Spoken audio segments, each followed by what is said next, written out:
Assalamualaikum warahmatullahi wabarakatuh. Kumaha damang palawargi sadayana. Tepang deui sareng singkuring Kang Asep nu baris ngalajengkeun carita tamiang meulit kabitis. Kumaha jajar carios salajengna mangga gera baranungan ku sadayana wilujeng ngadangukeun.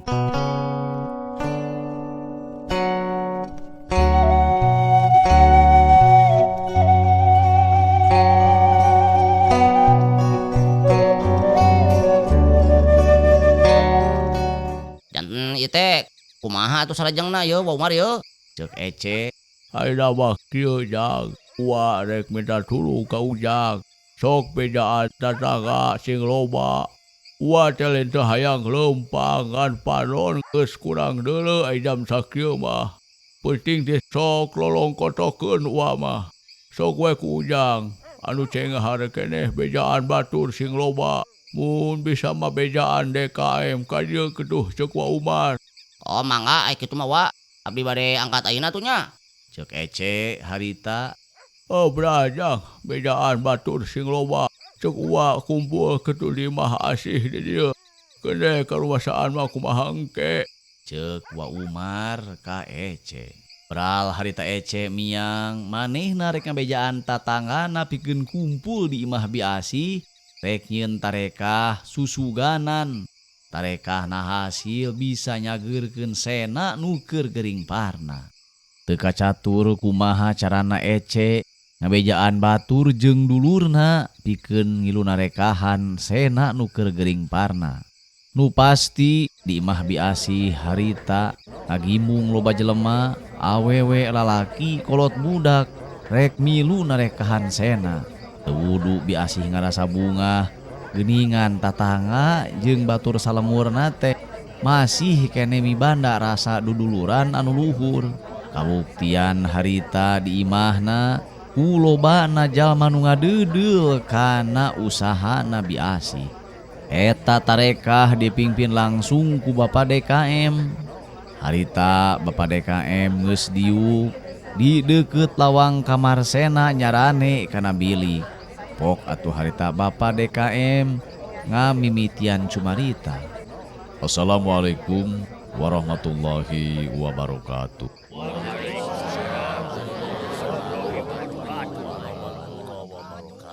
Pala wargi sadayana atur nuhun pisan kana kasumpinganana danget ieu urang kenging amanah kapercantenan ti biasih salaku dulur urang ngalangkungan Wa Umar nu tadi ngobrol ka singkuring saurna jang sena dulur urang nuju kengeng musibah teu damang ngadadak bari panyawatna aneh pala wargi sadayana.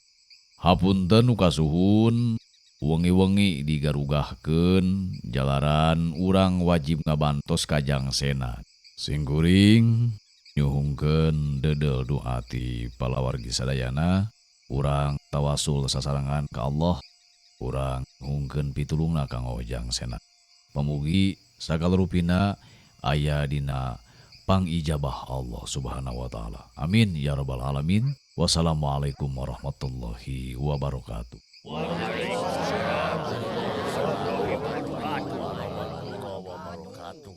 Sanggeus unjuk salam, harita Bapak DKM langsung mimpin doa tawasul ka Allah sejak nyuhungkeun tulung keur ngubaran panyakit jang sena.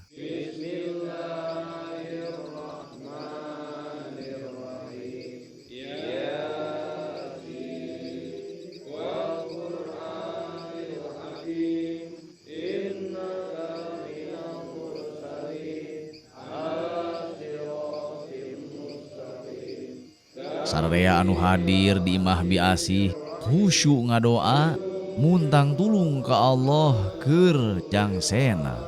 Atuh tembusna kaditu kacadas badawang lain deui matak helokna sabab muncul hiji cahaya anu kacida pisan serabna ngabentuk bola 7 rupa. Eta bola cahaya teh neumrag benteng nagara cadas badawang. Hiu angin ngagelebung, geleger, geleger. Benteng galonggeng hancur katabrak ku 7 bola cahaya anu sinarna matak pika serabeun. Atuh Ki Samoja anu harita ngirim galonggeng ka Sena manehna ngarasa reuwas sabab galonggengna balik deui ka dirina. Tapi Ki Samoja lain siluman atah-atah, manehna cukup ku ngegedogeun awakna. Dadak sakala eta galonggeng teh muruluk kana taneuh, teu ngakibatkeun Ki Samoja parna cilakana. Kocapkeun deui di lemur. Mangsa subuh geus datang tawasul rengse, Bapak DKM jeung sararea anu aya di imah biasi salat berjamaah di eta imah. Atuh teu wudu mata regreg kan hate biasi jeung Sena. Pak Umar oge teu pirang-pirang nganuhunkeunana ka Bapak DKM. Sanggeus salat subuh sararea dariu di tengah imah. Ngan anu sejena mah rata-rata geus baralik rek ngalakonan kasibukana masing-masing. Loh, nuhun pisan deh Pak DKM. Ada bantos sadana, parantos keur sangabantos ka puna anak. Ceuk Wa Umar ka Bapak DKM. Sumuhun Bapak DKM nuhun pisan Bapak. Punten we abdi ngarepotkeun ya ka Bapak. Panginten kedahna mah tengah wengi teh kolam tibra. Imah kalakah diganggu ku abdi. Ceuk biasih nyambung nyarungsung karena ucapan Wa Umar. Teu nanaon Wa, Bibi, sing kuring ikhlas ngabantos. Komo bari didedel ku warga nu aya di lembur. Sok ayeuna mah sing regreg hate, ulah nyaleutik hate. Sing yakin ka Allah yen segala rupa penyakit nulungsur bakal aya landongna. Ceuk DKM mepelingan ngagedekeun hate biasih jeung Sena anu harita geus bisa nyarane. Alhamdulillah palawargi aneh puguh oge. Sanggeus di imahna aya tawasul mah Sena bisa hudang. Ateul jeung nyeri nu aya dina awakna saeutik demi saeutik rerep. Karasana hampang ngancan ari cager pisan mah meureun sesa mah aya keneh. Pok atuh harita Wa Umar ngomong deui ka Bapak DKM. Salajengna ye kedah kumaha ye Pak DKM ye. Sangkan ye pun incu enggal damang margi da ari urang teh kedah kieu wae mah hawatos ka batur.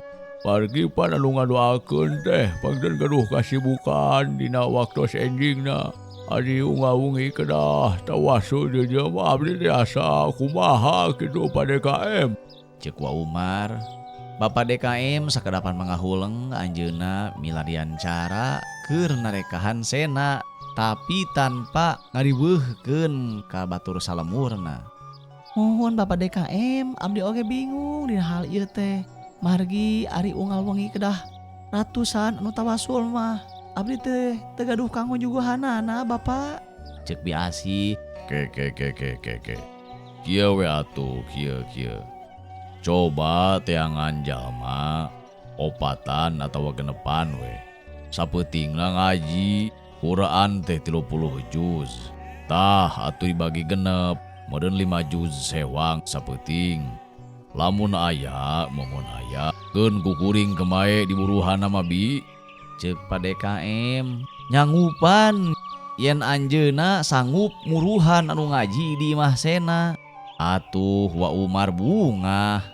Oh adik kitu bakya we atuh Pak. Abdi sanggem lah ngaos. Ngan meureun kantun milarian 5 deui. Kumaha dah bae kitu Pak. Ceuk Wa Umar. Ya teu naon sok we ari Wa sanggup mangan meureun 5 deui saha. Sawios abdi atuh Pak DKM ngiringan. Ah, 2an. Tinggal opat deui cing kira-kira aya nu daek teu ye opatan. Jadi jongjon ari kitu mah kuring muruhanana moal genep tapi cukup ku opat. Mohon saha atunya opat deui nya. Ceuk biasih manehna eta rurat reret ka jalma anu aya di dinya sugan jeung sugan aya nu daekeun mantuan kana karepetna. Keur kitu cung harita Ece ngacuk ti juru. Aringan saukur ngaos mah abdi ge sangam Pak DKM. Sawios teu kedah ngemutan buruh lah, ibadah we mah. Abdi bari ngalancarkeun maca Quran Pak DKM. Ceuk Ece. Tah geuningan geus 3 tinggal 3 deui ye. Saha cing sing saha ye? Mang Atang, ayo non Mang Atang. Abdi nah, sok abdi ngiringan. Insya Allah, ay karek 5 jud sa wengi majikannya kaudag ku abdi ngan abdi mah nyuhungkeun ti magrib we PDKM da hoyong sare ka ituna mah. Ceuk Mang Atang mairan. Alhamdulillah geuning geureuh-geureuh geus 4 2 deui saha ieu. Jempling teh nu ngajawab tayuhna wae meureun hoream atawa teu bisa ngaji. Lain teu hayang mantuan, ngan meureun teu bisa maca Quran. Da peuting oge milu ngadoa teh nuturkeun batur pan aya nu apal cangkem tapi teu bisa maca Al-Qur'an. Saha nu dah dua deui da. Duh bingung ya karek aya 4. Sugan atuh, si Jalal jeung si Kohar daekeun. Ceuk Mauun inget ka anakna nu katelah Jalal jeung Kohar. Rada anggang imahna, tapi maranehna santri. Sabab kungsi mah santren digentur 15 tahun. Saha atuh sugan daekeun titah di kumaneh mak. Ceuk Wa Umar ka Mauun. Keur mae kewe beurang urang tanyakeun kaburu balik tadi teh budak teh. Teu milu ngariung deui geuning. Pandek macul meureunnan loba pigaweun si eta teh. Ceuk Wa Umar ka Mauun. Jak ieu we pokona ke upami tos kempal sadayana genepan. Obrolkeun ku Uwa yen wengi ayeuna ngaos 5 juz sewang. Nu bade ngawitan ngaosna saha di magrib. Abdi PDKM. Abdi mah pokoknya tos magrib mah bade ngaos we jiju ieu. Jijunu pokoknya abdi mah sanasin teh panas we nya. Cekap abdi mah. Ceuk Mang Atang manehna hayang ti heula ngaji. Tah, tos Mang Atang wios ku abdi, Pak. Ceuk Ece manehna nyambung kana omongan Mang Atang. Alhamdulillah tuh geuningnya. Geus aya atan nu mitembayana. Mang Atang jeung Ece. Ari Uwa bade tabu sabaraha? Tah Uwa geus si Ece atuh. Jadi regreg. Lamun enak Atang ti jam 6:30 jika jam 10. Meureun Ece ti jam 10 jika jam 1. Tah Uwa bisa ke ti jam 1 jika jam 3 geus tahajud langsung ngaji di dieu. Sambung ngebeun ku Asih na jam 3 tepi ka subuh. Tah kemudian sesana Jalal jeung Kohar nya. Leres kitu we atuh. Sing kuring nganuhunkeun pisan ye ka sadayana. Engke diantos we di dieu nya da insyaallah kuring ge ngabantos deui. Kaena mah sing kuring bade wangsul lah ka bumi da ieu panontos karasa cepel ieu hoyong ngalenyap heula sakedap mah. Ceuk Bapak DKM bari jung nangtung tuluy sasalaman ka sararea. Sanggeus kitu jerut Bapak DKM turun ti imah biasih. Sejamulang heula ka imahna. Dijajabkeun ku paneuteup nu aya di imah biasih.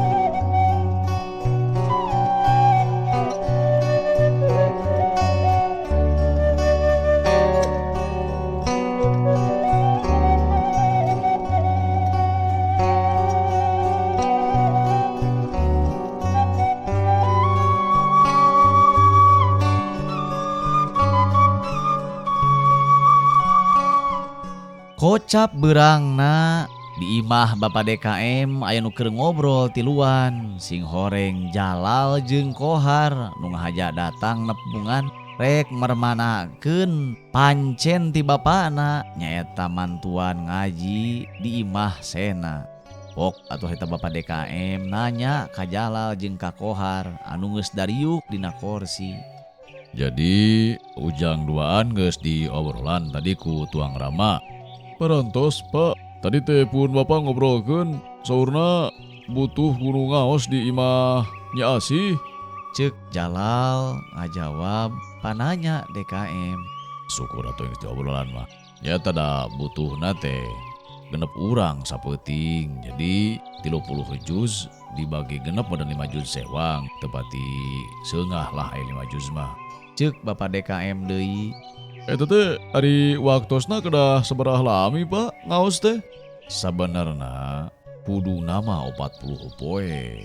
Tapi pan meureun jelema teh teu kabeh sanggup sabab aya jelema anu daek aya jelema anu hoream. Lolobana mah jelema teh hoream komo bari isukna rek usaha. Jadi ku bapa teh dibagi kieu. Sapetingna genep urang. Pecakan deh saminggu heulanan. Ena lamun sapeting genepan dikali saminggu teh geus 42 urang. Insyaallah ieu tarekah bakal aya hasilna jang. Ceuk Bapak DKM maehna yakin kana tarekahna. Sabab memang Al-Quran teh minangka syifa. Syifa teh obat keur sagala rupa panyakit. Dina Al-Quran mah sagala rupa oge aya. Ti mimiti obat itu obat ieu sakabehna pasti manyur. Oh, mohon. Yaktos atuh ketemu pada KM-nya. Berarti engke kada milarian deui meureun anu sanesna nya. Nya bener pisan kudu neangan deui. Kan anu pasti mah inungna ta. Biasih jeung Bapak Hidup wa Umar geus siap ta. Berarti meureun tinggal 40 deui. Cing kira-kirana saha anu sanggup. Abdi sangem, Pak. Keun we abdi mah unggal peuting tah jeung pun Adi. Berarti nu gemlengna kan 4. Tah tinggal neangan meureun tah anu sajian sakitu deui sesana. Ceuk Jalal deui. Nya pokona kewe lah. Sok we ku Ujang di teangan baturna.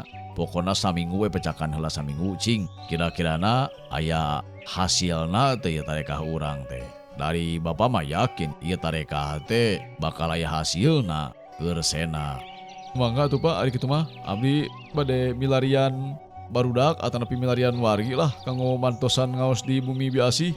Ceuk Kohar manehna regreugeun hate DKM. Teu lila Jalal jeung Kohar di imah DKM teh sanggeus sapuk mah babadamian. Duanana mulang ka imahna sewang-sewangan. Cag urang tuna heula lemur nasena anu ayeuna keur meujeuhna seungit ngaran sena teh. Sabab ibu budak bager teh ngalaman gering anu aneh.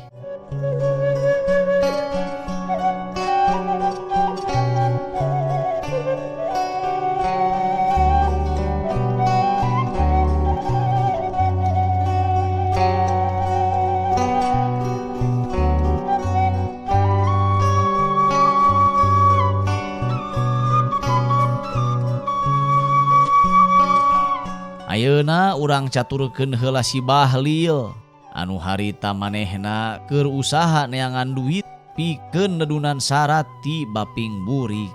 Harita manehna keur aya di imah muka lomari neangan surat-surat imah teuing rek naon maksudna ieu si Bahlil. Aing mah mana teh teu kapanggih surat teh. Da mun teu salah mah di dieu sertifikat imah teh dina loket urut samping baheula diteuneun ku si Uma teh. Ceuk si Bahlil mahna terus ngotek tak lomari, baju jeung calana disingkaban, neangan sertifikat imah nu kungsi diteuneun di dinya ku inungna. Sanggeus sababaraha halila manehna ngubrak ngabrik lomari, akhirna mah gorehel. Loket urut samping kapanggih ti hanapeun tumpukan samping butut. Tuluy salatingna dibukakeun ku si Bahlil. Tah geuning aya yo, bener euy. Aya keneh ieu yo. Surat sertifikat teh. Sertifikat imah ngaran saha ieu teh, emak atau bapaknya? Ceuk si Bahlil manehna tuluy ngilo eta kertas. Tuluy kumaha dirarampa dibaca sabab sakolana teu tamat jadi maca teh teu pati bisa. Jaja anu di teh. Oh, ngaran teh si bapa Jaja Kokom. Oh, ngaran duaan gitu bapa jeung emak. Ceuk si Bahlil, manehna mah bingung. Saha atuh ngaran wae dina eta sertifikat teh. Tapi manehna teu beak pangharepan eta surat ditilepan deui bus kana wadahna. Bes diasupkeun kana saku calanana tuluy turun ti imah rek muru ka hiji tempat. Dina hatena pinuh ku pangharepan sertifikat imahna bakal payu bisa jadi duit keur syarat ka Baping Burik. Lengkahna si Bahlil pasti ngagedig muru ka hiji toko nu aya di sisi lemur. Teu kungsi lila srog. Harita si Bahlil anyog ka eta tempat toko gede anu ngajualan alat-alat tani jeung kabutuhan tani. Saperti berak, obat, pacul, plastik, jeung rea-reana deui.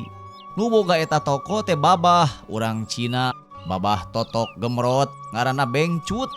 Asli urang Cina anu kawin ka urang lemur eta.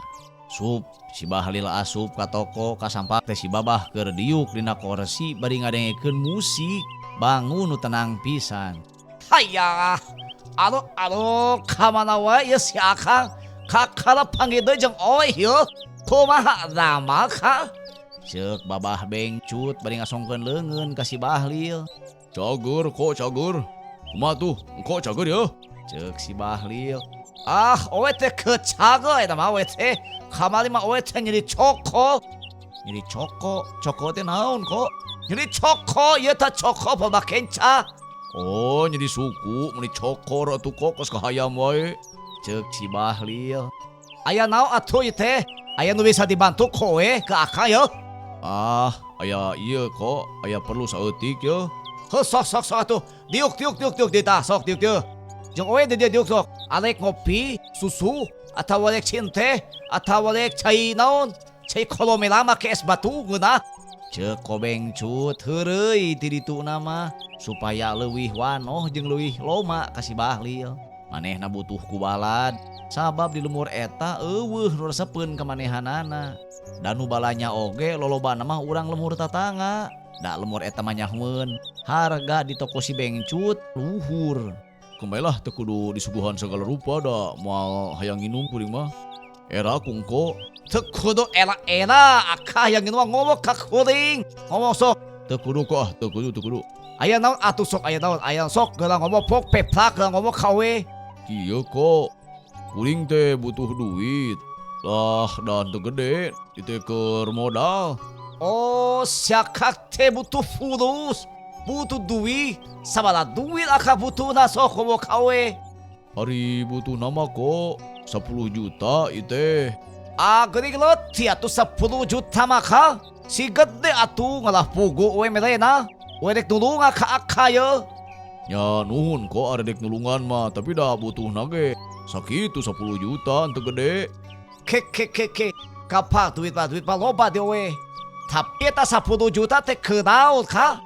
Kuring teh kok rek dagang jaket kulit jeung topi di pasar ngan kuring teh teu boga modal ieu teh. Oh kitunya. Ya teu naon kowe dibere inyeup duit mah. Tapi kudu pugu borahna atuh. Ngalah we pugu nulunganana. Ceuk si Bengcut ongkoh nulungan tapi kudu aya borahna. Dasarnya palawargi abongken anu kitu. Si Bahlil harita manehna ngodok sakuna song mikeun loket samping ka si Bengcut. Atuh si Bengcut teh ngariut tarangna. Mau ieu teh kabot ngasongkeun loket ulus sarung kawe. Kok eta teh loketna hungkul urut sarung teh. Jerona masuk we ku engko buka gara sok tinggalian. Ieu teh wadana hungkul sugan teh borahna ieu loket ulut sarung. Dueng ge loba atuh loket ulut sarung mah. Ceuk ko Bengcut bari heta manehna muka tutup eta loket. Katingali di jerona ya sertifikat imah atuh puguh we panonna meuni hejo aya ningali sertifikat imah mah. Tuluy eta barang teu dicokot dinangna nengne jeung dibaca ku si Bengcut. Sertifikat imah ieu teh atuh geuning gede yeuh. 80 tomak ieu tanahna ge ieu mah leuwih ti 10 juta atuh Kang meunang lagi yeuh. Ceuk si engko atuh si Bahlil ngarasa bunga ngan manehna bingung keur naon duitna anu loba model kitu. Da butuhna ge kongan 10 juta uing mah teu gede-gede teuing. Heuh kieu kayeunya we mah mere nyaho ka Akang. Ai modal usaha mah tong pas-pasan sabab bisi rugi. Modal usaha mah sakurang-kurangna 3 kali Kang. Mun Akang ayeuna modal 10 juta Akang kudu boga 30 juta. Sabab anu mimiti rugi bisa kagantian ku nu kadua. Nu kadua rugi bisa kagantian ku nu katilu. Oh gitunya kok, tapi dah kuring mah teu butuh gede kok. Kieu ke. Teu we duit gampang, loba duit mah ke Akang aya. Kan we hayang nulungan ka Akang. Geus we ku we dibere 100 juta. Alah Akang leug-leug usahana. Kok atuh 100 juta mah gede teuing jeung da balanya ge murun mahal ongkosna kudu balanya ka Garut kuring teh. Gampang. Adek pese jaket kulit jeung topi mah tuh kudu jauh-jauh ka Garut. Tuh di Lembu Cikonye. aya julagan beungha, Saha? julagan bandi. Eta tokona gede, mesen naon wae ke si eta mah bisa. Palugada si eta teh kasebutna teh. Palugada, naon palugada teh? Apa lu butuh gue ada, eta teh palugada cek orang usaha mah teh ka. Oh, palugada. Apa lo butuh? Kue ada. Kok gitu sok cupalajana mah kadinya we ka julagan bandi di Cihonje. Pasti gelas sok sapoe ge cai ka si eta mah. Tapi pan duit nage can keterima ku kuring kok. Kumaha tuh teh? Kieu we akang sanggup teu ye. Keul majalan nana pokona we nulungan ka akang da we mah hayang boga batu di lembu. We mah pasti nulung kanu butuh nalang kanu susah. Sok kumaha ye? Cek si engko mimiti ngasupkeun pangaruh supaya maehna menang untung tina nginyeumkeun duitna. Sakarapan masih bahlil ngahuleng, da bingung atuh rek majaranana sabab maenam usahana usaha nu teu puguh. Ngan saukur nganalkeun kula-kulinak tak munak. Anu hasilna teu sabaraha, tapi si bahlil teu eleh omong. Iya we kok. Kuring sanggup lah mayaran mangan to gede teuing kok. Pokona kieu ka keun usaha mah ye ngacok we ge ulah kapala kudu gede. Ye 100 juta teh cukup ke usaha mah pan akang teh bener hayang kawin, hayang meuli mobil, meuli moto, tah ye duitna aya di owe ye. Cek si engko bari mukakeun laci hareupeunana. Breh tumpukan duit nyocok dina laci. Atuh si bahlil ngarasa serab ningali duitnya seperti gitu. Da kakarak atuh ningali duit pinuh salaci gede. Kumaha tuh nya? Ari mayaranana kumaha ieu teh? Kieu ye, pokona ye duit salila akang can mampu mah anu 100 juta ka we, akang sabulana ka we melewe 6%. 6%, 6.000 sabulan. Lain kada 1000 6% tina 100 juta. Sabaraha teh kok? Tanya kena kalau bisa ngitung. Lamu kowe disebutkan akang bisi lewas. Oh, gaya lah 6% sabulan mah leutik. Oh, kok udah ngampuh tuh 6% mah. 6% tina 100 juta paling sabaraha paling ge lah 300.000 mampu lah 300.000 sabulan mah. Cek si bahlil dasar jelema teu bisa ngitung teu nyaho sabaraha jumlahna 6% tina 100 juta. Ta lamun akang geus sanggup kitu, sok ulang jieun suratna jeung we. Ta ieu notana, ta ieu materena, sok tanda tangan ku akang. Cek si engko bengcut ngasongkeun surat saceuwir ka si bahlil. Ari si bahlil teu apal naon ari nota, jol gutrut teh kumahena ditanda tangan, teu nyaho naon maksudna. Kobengcut seuri leutik mahena geus hasil merdaya ka si bahlil. Sanggeus sapu kitu mah si bahlil harita narima surat ti kobengcut. Pok harita kobengcut ngomong deui ka si bahlil. Tak hanya kade ye surat ulah leugit sabala mun leugit eta bahaya ke akang. Terus kumaha tuh supaya ulah leungit? Kieu ye kieu sok kade ta surat ulah fotokopi heula kowe ke sakeudeung da gua. Kobengcut harita maneh init ka tukang nitah badegana motokopi eta surat perjanjian. Tekungsi sajam badegana geus datang deui bari mikeun fotokopian eta nota. Tak hanya ye kowe geus di fotokopi ye aslina cekek ku akang. We nyekep fotokopianana. Kade ulah leungit tanya. Lamun leungit akang kudu malikeun duit owe 2 kali lipat Oh gitu, hakeun bae lah. Sanggup lah, 5 kali lipat ge duit loba aki mah. Grog usaha ge. Cek si bahlil somong dina hatena sanajan duitna can katarima. Kesok hatu ade kitu manya. Akang ena leug-leug ge loba duit we. Rek meuli moto, rek meuli mobil, rek meuli hakana ge gae. Kan mulek balanja teu kudu jauh-jauh Kadinya we tak kaculakan bandi di Lembu Cihonje. Manehna mah bos besar. Juragan bandi nu pamajikan boga grup Qasidah Sinar Huto mah litu teh. Hota eta bener. Kamari geus ti Jakarta cenah geus nabuh di ditu. Cek si bengcut meni kawas nu bener nongton, kawas nu bener lalajo manehna nyaho yen eta Qasidah geus nabuh ti Jakarta. Sanggeus kitu si engko muka laci bari ngalawarkeun kantong. Bru manehna ngasupkeun duit 10 gepok kana kantong. Jumlahna 100 yuta. Sok diteneun dina meja hareupeun si Bahlil. Taka, ya duit ya we. Ngan ya surat tima kowe dicekel ya. Kebolahna. Kade ulah poho eta. Genep pese sabulana. Ayeuna geus tanggal 14. Berarti akang kudu ke kawe balikeun bunga naungku. Genep pesen tanggal 14 deui nya. Genep pese pokoknya tina 100 juta. Yah lah sanggup tong hari uang lah. Kumaha geuna persen tina 100 juta mah kahota unggah bulan ge. Lah gampang usaha geus loba duit kieu mah nya. Ceuk si Bahlil. Aneh puguh oge palawargi. Sanggeus nyekel duit mah pikiran si Bahlil jadi no gencang. Teu lila sanggeus narima duit. Si Bahlil amitan kasih engko maksud narek mulang ka imahna bari mawa duit 100 juta. Tah koda ini mah duit geus katarima. Kuring rek baliknya. Keun lah tong hari uang. Pokona genep persen sabulan ku kuring dibalikeun ka engko. Samemeh kabayar mah lah. Sanggup kuring genep persen mah. Ceuk si Bahlil teu nyaho genep persen tina 100 juta teh sabaraha. Jerut manehna teh turun ti toko si Bengcut, balik ka imahna. Saja jalan manehna ngarasa bunga. Gede hate ngajingjing duit 100 juta. Loh. Bener ya duh kagunturan madu aing yo. Surat imah nu sakitu teu geuningan ngahasilkeun duit 100 juta nya. Teu sangka sugan trek saeutik ke duitna. Wah, imah bisa meuli motor yo kayak kieu mah. Bener nya. Duit aya atuh aing teh. Piraku rek nyeker wae salilana. Da kabeuli atuh 100 juta mah motor butut wae mah. Ah, naon ku tah meuli motor butut geus meuli motor anu beutuh nya ti dealer. Ceuk si Bahlil, pikiranana jadi robah.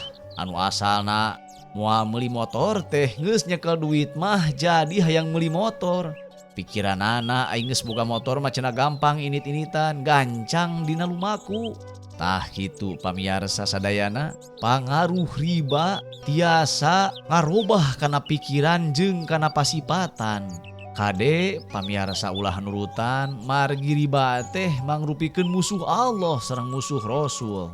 Saur Sayyidina Ali nerangkeun yen riba teh siangna jadi hinaan, peutingna jadi lara. Sok sanajan ngan saukur saeuti, hukum riba lir ibarat tapak sirem hideung di luhur batu ditingali dina waktu peuting.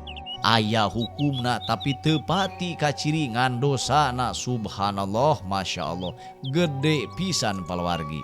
Hapunten saarit palawarginya. Si Bahlil suka imah, manehna harita ngajengjen hadeupeun kamar. Manehna mikiran hayang meuli motor, tapi ari geus boga duit mamahna regreg. Tuluy ngarawu 2 gepok, bus diasupkeun kana saku jaketna, sesana diasupkeun kana lomari. Jerut harita manehna turun ti imah, rek init ka kota rek meuli motor.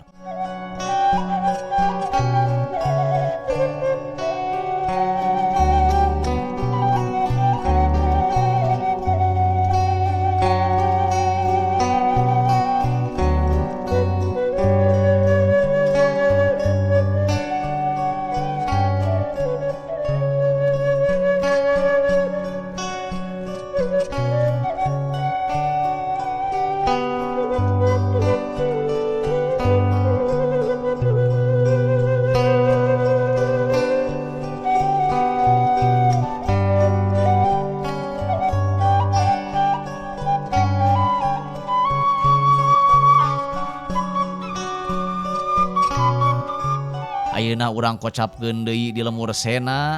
Harita magrib geus datang. Di imah Sena aya Mang Atang jeung Ece nu geus tarapti rek ngaji. Anyek banyang acan wae kumaha ye Ce ngaji Ce? Bisa nyek banyang jeung Amang atuh hayu.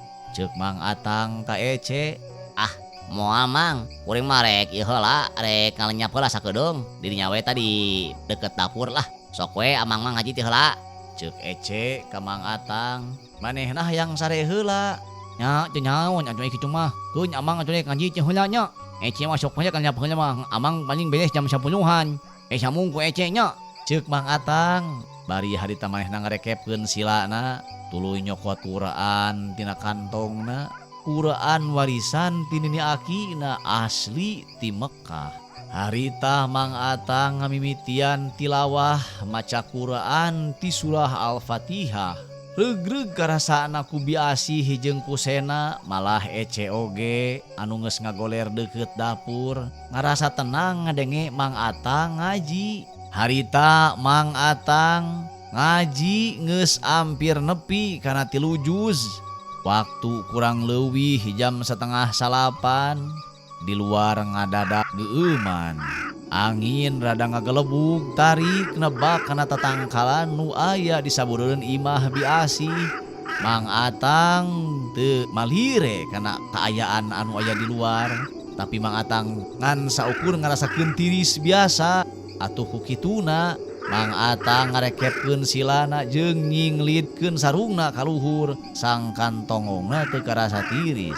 Sabenerna di luar geus loba makhluk pangirim ti siluman badawang nu ngahaja datang ka imah biasih keur ngagoda nu ngaji. Harita Kisah Moja anu geus biasa mingpin wadia balad siluman badawang geus aya di hareupeun panto, malah mahina ngadengekeun Mang Atang nu keur ngaji.